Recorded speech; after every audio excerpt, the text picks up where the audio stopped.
रवि वर्मा ने अपनी जिंदगी के 25 साल रानीखेत के डाकघर में काम करते हुए बिताए थे। हर सुबह वो तय समय पर डाकघर पहुंचता, पत्रों को छांटता, उन्हें सही पते पर लगाने के लिए तैयार करता और फिर अपनी साइकिल लेकर कस्बे की गलियों में निकल पड़ता। उसका काम उसके लिए सिर्फ एक रोजगार नहीं था, बल्कि उसकी पहचान बन चुका था।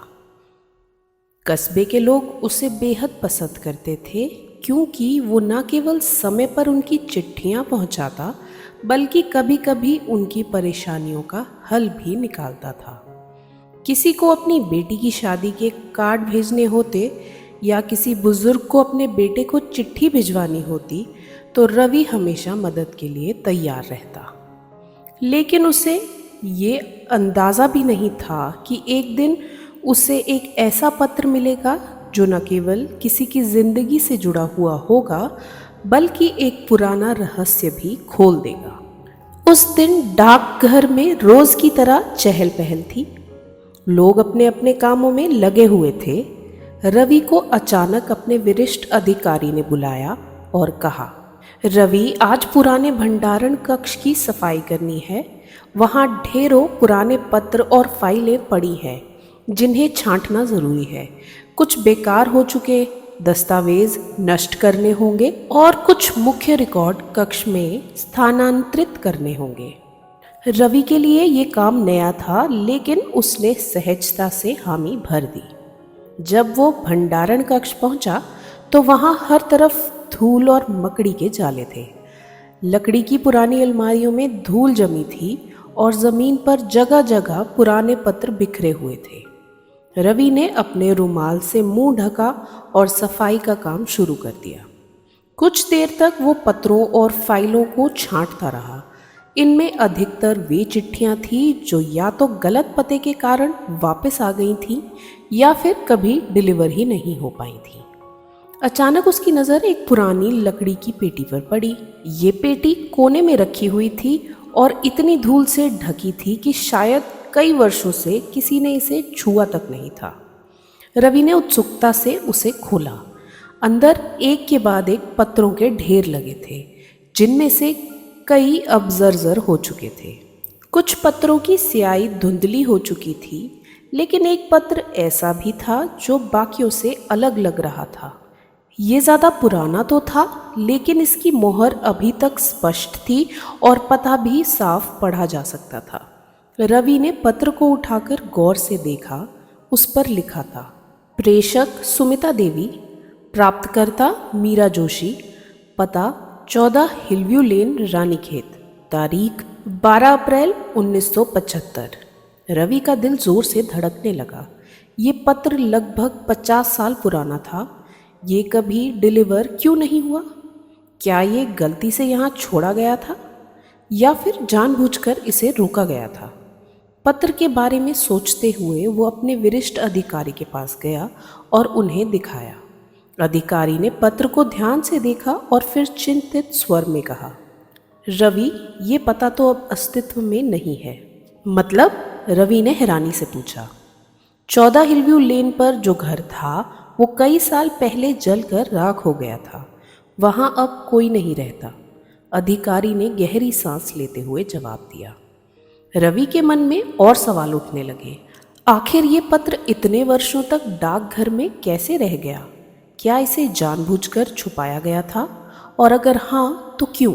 वो वापस भंडारण कक्ष में गया और उस लकड़ी की पेटी को और ध्यान से देखने लगा। शायद इसमें और भी कुछ सुराग छिपे हो सकते थे, लेकिन पेटी में और कुछ भी महत्वपूर्ण नहीं था। रवि को अब इस पत्र को खोलने की तीव्र जिज्ञासा होने लगी, लेकिन क्या उसे ऐसा करना चाहिए? पत्र किसी की निजी संपत्ति थी और इसे बिना इजाज़त पढ़ना गलत हो सकता था, लेकिन साथ ही ये पत्र दशकों से बिना डिलीवर हुए पड़ा था और शायद इसमें कुछ ऐसा लिखा हो जो किसी की मदद कर सके। आखिरकार उसने निर्णय लिया। उसने धीरे से पत्र को खोला और पढ़ने लगा। प्रिय सुमित्रा, अगर तुम ये पत्र पढ़ रही हो तो इसका मतलब है कि मैं और विकी किसी न किसी तरह बच निकले हैं। हमें अपनी जान बचाने के लिए यहाँ से भागना पड़ा। लेकिन मैं तुम्हें ये बताना चाहती हूँ कि हमारे पास कुछ ऐसे दस्तावेज़ हैं जो देवराज मेहता के सारे अपराधों को उजागर कर सकते हैं। ये दस्तावेज़ बहुत महत्वपूर्ण हैं और हमने इन्हें एक सुरक्षित जगह छुपा दिया है। अगर कभी समय आए तो इन्हें निकालकर दुनिया को सच बताना। पत्र को पढ़ते ही रवि समझ गया कि ये कोई मामूली चिट्ठी नहीं थी। इसमें एक ऐसा राज छिपा था जिसे लगभग 50 सालों से किसी ने उजागर नहीं किया था। देवराज मेहता, ये कौन है? रवि ने मन ही मन सोचा। पत्र में जिस देवराज मेहता का जिक्र था वो कौन था और उसने क्या किया था? क्या ये सिर्फ एक संयोग था कि जिस घर पर ये पत्र भेजा गया था वो कुछ ही दिनों बाद जल के राख हो गया? रवि ने ठान लिया कि वो इस रहस्य की तह तक जाएगा। इस पत्र को लेकर वो सबसे पहले उस जगह जाने का मन बना चुका था जहां 14 हिलव्यू लेन हुआ करता था। शायद वहां कोई निशान बचे हो या कोई ऐसा व्यक्ति मिल जाए जो इस घटना के बारे में कुछ जानता हो। जब रवि वहां पहुंचा तो उसके सामने सिर्फ एक खंडर था। टूटी हुई दीवारें, जमीन पर बिखरी हुई ईंटें और जले हुए लकड़ी के अवशेष। कोई भी अंदाजा नहीं लगा सकता था कि यहाँ कभी कोई परिवार रहता था। लेकिन फिर उसे एक बुजुर्ग व्यक्ति दिखे जो वहीं पास में अपने खेत में काम कर रहे थे। रवि ने उनके पास जाकर पूछा, बाबा, क्या आप जानते हैं कि यहाँ कभी कोई जोशी परिवार रहता था? बुजुर्ग ने उसकी ओर देखा और गहरी सांस लेते हुए बोले, हाँ बेटा, जानता हूँ। बहुत भले लोग थे, लेकिन उनकी किस्मत बुरी थी। उनकी पूरी दुनिया एक ही रात में जलकर राख हो गई थी। रवि की उत्सुकता और बढ़ गई। उसने आगे पूछा, क्या आपको याद है कि आग कैसे लगी थी? बुजुर्ग ने इधर उधर देखा, मानो ये सुनिश्चित करना चाहता हो कि कोई उसे सुन तो नहीं रहा। फिर धीमे स्वर में वो बोले, ये कोई हादसा नहीं था बेटा, ये एक सोची समझी साजिश थी। रवि के शरीर में एक सिहरन दौड़ गई। साजिश? किसने की ये साजिश? बुजुर्ग ने उसके कंधे पर हाथ रखा और बोले, बेटा, ये कहानी बहुत पुरानी है, लेकिन अगर तू सच में जानना चाहता है तो कल सुबह फिर से आ जाना। मैं तुझे सब कुछ बताऊंगा। लेकिन याद रखना, कुछ सच ऐसे होते हैं जिन्हें जानने की कीमत भी चुकानी पड़ती है। रवि को अब ये यकीन हो गया था कि कोई आम घटना ये नहीं थी। एक भूला हुआ पत्र, एक जला हुआ घर और एक छिपा हुआ सच, ये सब आपस में जुड़ा था। और अब वो इस रहस्य की गहराई में जाने से खुद को रोक नहीं सकता था। रवि पूरी रात उस पत्र के बारे में सोचता रहा। जो बातें उसने जानी थी वे उसे परेशान कर रही थी। एक पुराना पत्र, एक जला हुआ घर, एक बुजुर्ग की रहस्यमयी बातों में छिपा इशारा, इन सब के बीच कोई ना कोई गहरा राज जरूर था। अगली सुबह वो तय समय पर उस बुजुर्ग व्यक्ति दीनानाथ से मिलने पहुंचा। वो एक पुराने आम के पेड़ के नीचे बैठे थे, जैसे उसका इंतज़ार कर रहे हों। रवि उनके पास जाकर बैठ गया और धीरे से बोला, बाबा, मैं सच जानना चाहता हूँ। दीनानाथ ने गहरी सांस ली, मानो कोई पुराना घाव फिर से खुल रहा हो। फिर वे बोलने लगे, बेटा, ये कहानी बहुत पुरानी है, लेकिन जो हुआ वो भुलाया नहीं जा सकता। जोशी परिवार इस कस्बे के सबसे भले लोगों में से थे। रमेश जोशी, उनकी पत्नी कमला और उनके 2 बच्चे मीरा और विकी।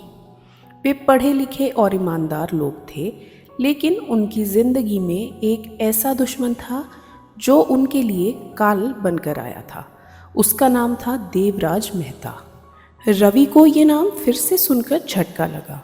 ये वही नाम था जिसका जिक्र पत्र में भी था।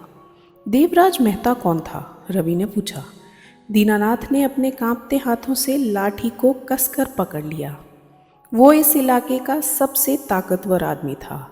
एक व्यापारी था, लेकिन उसका असली काम ज़मीन हड़पना, अवैध धंधे चलाना और लोगों को डराकर अपना उल्लू सीधा करना था। उसने बहुत से मासूमों की जिंदगी तबाह की थी। कोई उसके खिलाफ बोलने की हिम्मत नहीं करता था, लेकिन जोशी परिवार ने कर दिखाया।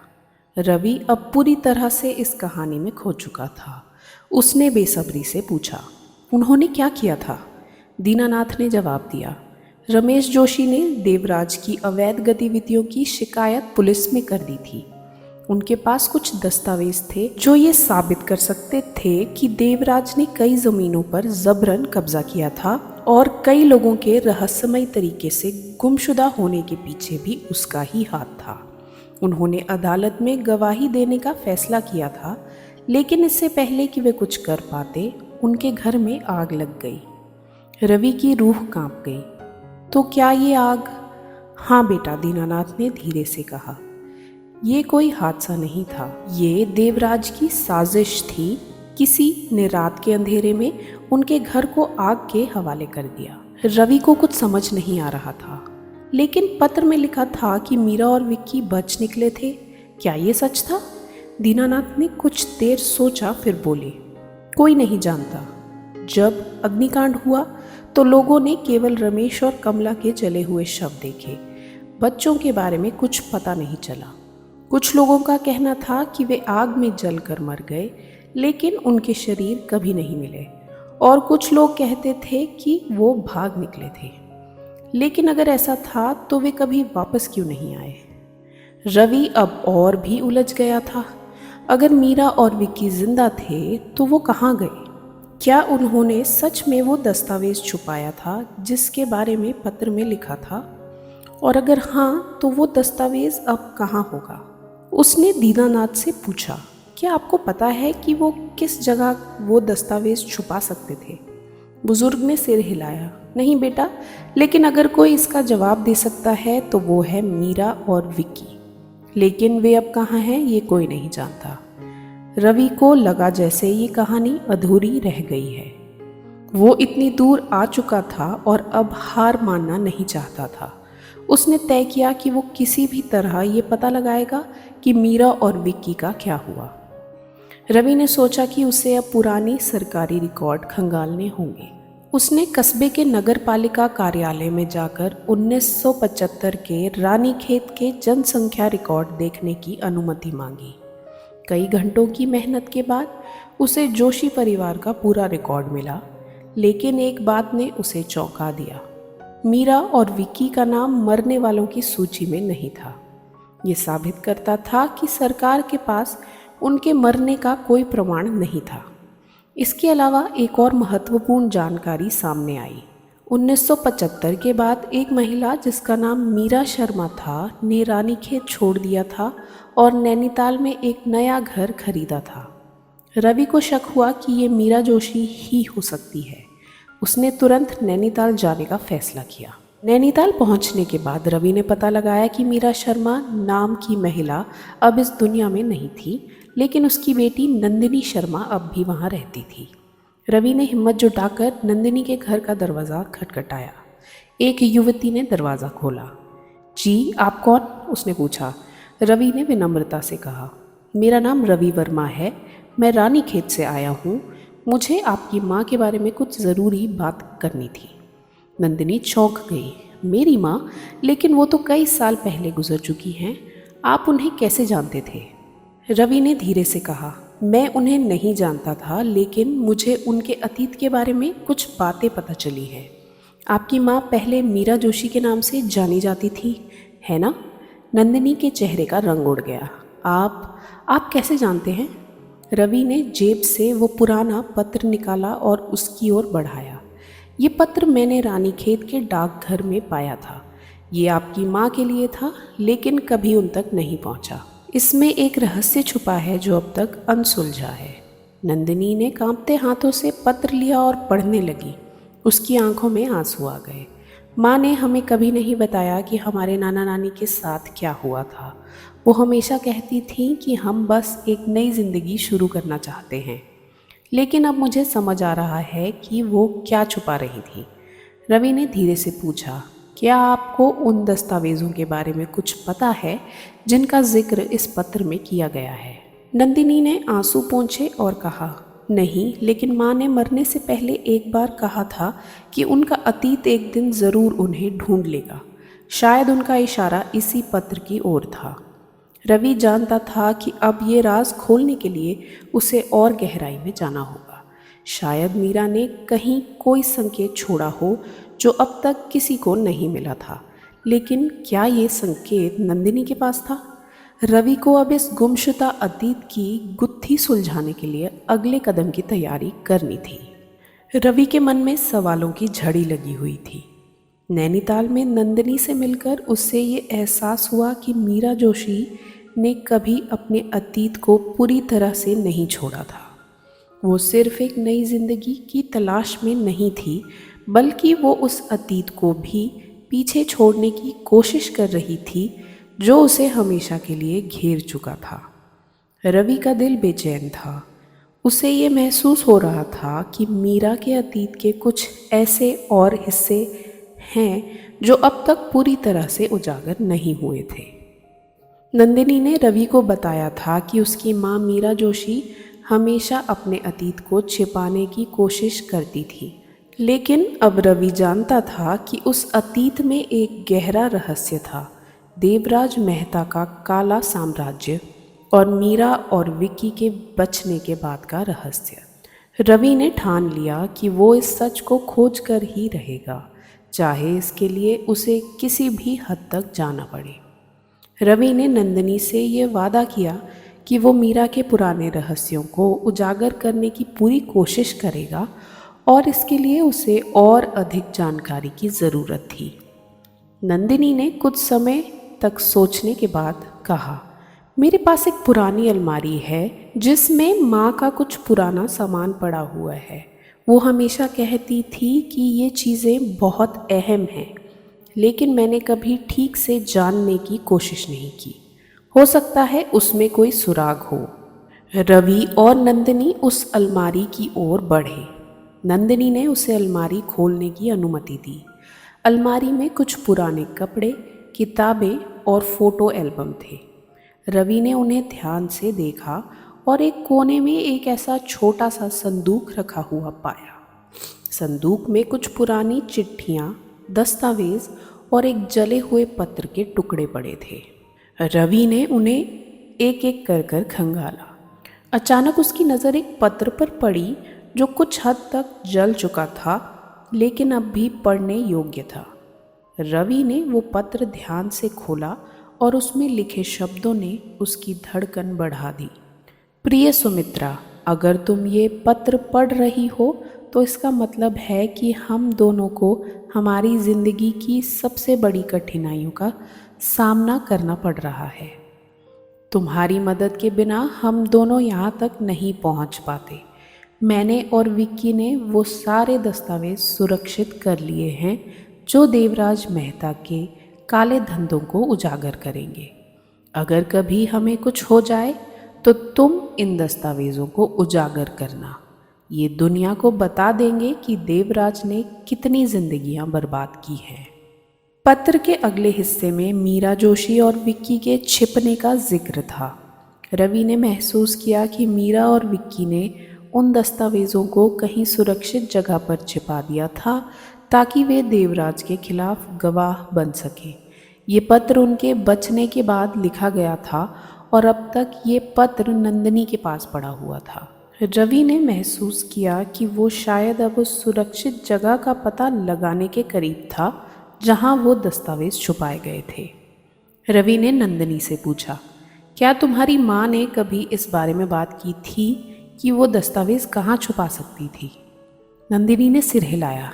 नहीं, वो कभी भी इस बारे में खुलकर नहीं बोलती थी, लेकिन उन्होंने कभी ये कहा था कि अगर किसी को वो दस्तावेज मिल जाए तो वो व्यक्ति देवराज मेहता को सबक सिखा सकता है। रवि ने अपनी मेहनत जारी रखने का फैसला किया। अब उसे ये समझ में आ चुका था कि मीरा जोशी ने अपनी ज़िंदगी की सुरक्षा के लिए एक तगड़ा नेटवर्क तैयार किया था, लेकिन उसने जानबूझकर अपने अतीत को छुपाया था ताकि देवराज के लोग उसे खोज ना सकें। वो जानती थी कि एक दिन सच बाहर आएगा और ये सच देवराज के खिलाफ एक सशक्त हथियार बनेगा। रवि ने उन दस्तावेज़ों को ढूंढने के लिए एक गहरी खोज शुरू की। नंदिनी ने रवि को बताया कि माँ एक पुरानी हवेली में जाया करती थी। रवि ने उस पुरानी हवेली की जांच करने का सोचा। ये एक पुरानी बंद पड़ी हवेली थी जिसे अब तक किसी ने नहीं देखा था। हवेली के दरवाजे पर जमा हुआ पुराना ताला और खिड़कियों से झांकती धूल ये साबित करते थे कि ये जगह बहुत समय से बंद पड़ी थी। रवि ने हवेली के दरवाजे को खटखटाया और फिर उसे खोला। अंदर कदम रखते ही वो सिहर गया। हवेली के अंदर का दृश्य बहुत ही विचित्र था। धूल से सजी हुई पुरानी किताबें और पत्र जो अब पूरी तरह से काले हो गए थे। रवि ने ध्यान से देखा और एक पुराने अलमारी में कुछ कागज़ों के ढेर को देखा। उसने उन्हें धीरे से निकाला और जैसे ही उसने उन कागज़ों को खोला, उसकी आंखों के सामने एक और पत्र था।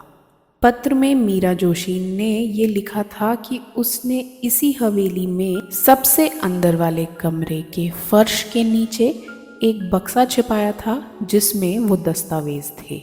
रवि ने बिना समय गवाए वो दस्तावेज वहाँ से निकाले। रवि ने जब वो दस्तावेज पढ़े तो अब वो विश्वास से कह सकता था कि वो उन दस्तावेज़ों को ढूंढ चुका था जो देवराज मेहता के खिलाफ थे। उसने इन दस्तावेज़ों को मीडिया और पुलिस के पास पहुंचाने का फैसला किया ताकि सच्चाई सामने आ सके और देवराज मेहता के खिलाफ कानूनी कार्रवाई की जा सके। लेकिन सबसे बड़ा सवाल ये था कि क्या वो इस सच्चाई को दुनिया तक पहुंचाने में सफल हो पाएगा। रवि ने सबसे पहले उन दस्तावेज़ों को एक सुरक्षित जगह पर रखा। वो जानता था कि अब कोई भी कदम उठाना बहुत महत्वपूर्ण था क्योंकि एक ही गलती से सच्चाई दब सकती थी। उसने शहर के कुछ विश्वसनीय वकीलों से संपर्क किया। सबसे पहले उसने वकील समीर चौधरी से मुलाकात की जो अपनी ईमानदारी और न्यायप्रिय व्यवहार के लिए जाने जाते थे। समीर ने दस्तावेज़ों को देखा और तुरंत ही उसकी अहमियत को समझा। ये बहुत बड़ा मामला है रवि, समीर ने गंभीर होकर कहा। देवराज मेहता के खिलाफ आरोप साबित करने के लिए इन दस्तावेज़ों का इस्तेमाल हम कर सकते हैं, लेकिन हमें इसे सार्वजनिक करने से पहले पूरी तरह से योजना बनानी होगी ताकि कोई खामी न रहे। रवि ने मीडिया को ये दस्तावेज़ देने का सोचा, मगर समीर ने उसे समझाया कि सबसे बड़ा खतरा अब ये था कि देवराज मेहता के लोग इन दस्तावेज़ों को अपने रास्ते से हटा सकते थे। तुम्हें सबसे पहले इन दस्तावेज़ों को सरकारी रिकॉर्ड में दर्ज करना होगा। उसके बाद मीडिया और जनता का दबाव इस मामले को जिंदा रखेगा, समीर ने सलाह दी। रवि ने अपनी योजना पर काम करना शुरू किया। सबसे पहले उसने एक पत्रकार सीमा ठाकुर को संपर्क किया जो स्थानीय समाचार चैनल में काम करती थी और जानी मानी इन्वेस्टिगेशन पत्रकार थी।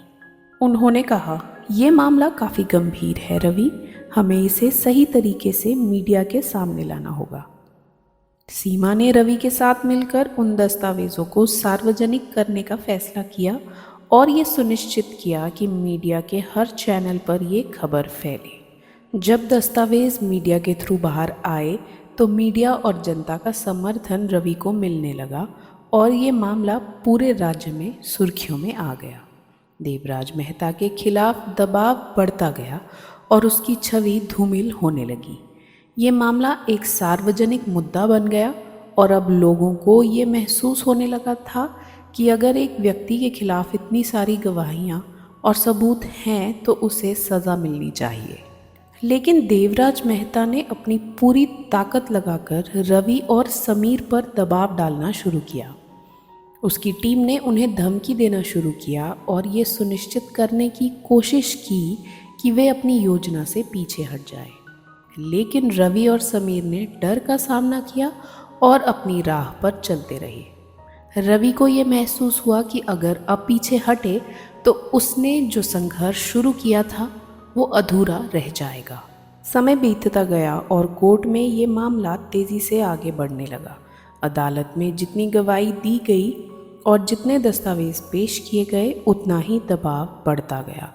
इस बीच देवराज मेहता के खिलाफ और भी गवाह सामने आए, जिनमें कुछ पुराने लोग भी थे जिन्होंने उसकी काली करतूतों को देखा था। गवाहों की तादाद बढ़ने लगी और अब ये साबित होना शुरू हुआ कि देवराज मेहता ने न केवल मीरा जोशी के परिवार को नुकसान पहुंचाया, बल्कि उसने कई और निर्दोष लोगों की जिंदगियां भी तबाह की थी। रवि की हिम्मत ने उसे इस संघर्ष में विजयी बनाया। अंततः अदालत ने देवराज मेहता को दोषी करार दिया और उसे उम्र कैद की सज़ा सुनाई। न्याय की ये जीत न केवल रवि के लिए एक व्यक्तिगत सफलता थी, बल्कि ये उन सभी के लिए एक बड़ा संदेश थी जिन्होंने अपने डर और दबाव के चलते सच्चाई को दबा लिया था। रवि ने जब ये जीत देखी तो उसकी आंखों में एक संतोष था, न केवल न्याय के लिए बल्कि उन सभी के लिए जिन्होंने सच के लिए अपनी ज़िंदगी खो दी। अब उसका काम पूरा हो चुका था। आशा करती हूँ आपको ये कहानी पसंद आई होगी। अगर कहानी पसंद आई है तो इस वीडियो को लाइक और शेयर करें। आपके सुझाव हमें कमेंट बॉक्स में ज़रूर लिखें और हमारे चैनल को सब्सक्राइब ज़रूर करें। धन्यवाद।